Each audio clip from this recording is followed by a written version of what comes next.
సాయిబాబా గారి గురించి సాయిబాబా గురించి నేను నిజమే చెప్పాను. ఎన్నిసార్లు చెప్పాలి? ఎన్ని టీవీ డిబేట్లు పెట్టుకుంటారో, ఎంతమందితో తిట్టిస్తారు. అంతేలే. ఉగ్రవాదానికి మతం లేదు, లేదా ఉగ్రవాదానికి మతం ఉంది. ఉగ్రవాదుల్లాగా నా మీద బూతులు వాడుతున్నా అందరూ ఆ మతం నుంచి నేర్చుకున్నదే అని నేను అనాల్సి వస్తుంది. ఎందుకంటే మాధవీలతని చంపేస్తాం, ఒసే మాధవీలత, నువ్వెంత, నీ బతుకెంత, నీ బతుకు ఈ రోజుతో నాశనం అయిపోయింది, నువ్వు సినిమా దానివి, నువ్వు ముఖం మీద మేకప్ వేసుకుంటావు. ముఖం మీద మేకప్ వేసుకుంటే మాకు ఐడియాలజీ ఉండదా?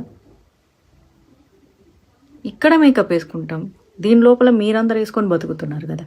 సర్లే కానీ అన్నీ నాకు పెద్ద మ్యాటర్ కాదు. కానీ మీ తొక్కలో శాపనార్థాలు, మీ బెదిరింపులు, ఇవో నాకు రోజు 100 ఊడిపోతాయంట హెల్తీగా ఉన్న వాళ్ళకు. నాకు 200 ఊడిపోతాయి. అందులో మీ మాటలు కూడా. ఊరికెందుకు నన్ను కెలుక్కుంటారు?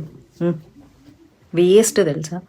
నాలాంటి అమ్మాయిని భయపెట్టాలి అనుకోవడం అన్నంత మూర్ఖమైన పని. ఇగో టీవీ ఛానల్స్ మీరు డిబేట్లు పెట్టుకొని మీరు వ్యూవర్షిప్ పెంచుకొని మీరు రేటింగ్లు పెంచుకుంటున్నారు. నాకు బొంగువి ఫరగబడదు. ఎవరెవరైతే ఇప్పుడు నోరేసుకొని ఆడ డిబేట్లలో కూర్చొని అరుస్తున్నారో మీ వల్ల కూడా నాకు 5 పైసలు లాభం లేదు.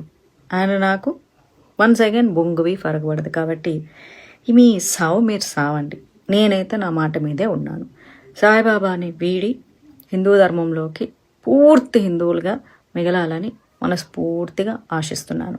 ఇంకా నన్ను తిట్టి నా మీద శాపనార్థాలు పెట్టేవాళ్ళు ఆకాశం మీద ఉమ్మేస్తే తిరిగి మీ ముఖం మీద పడుతుంది. మా సాయిబాబా నాన్న నేనేమనలేదు, అన్నీ మీరే అనుకుంటున్నారు.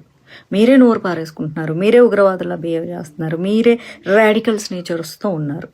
కాబట్టి ఇన్నాళ్ళు సాయిబాబాను మొక్కినా మీ గుణం ఏంటో ఈరోజు మీ నోటి నుంచే వస్తుంది. I love you all.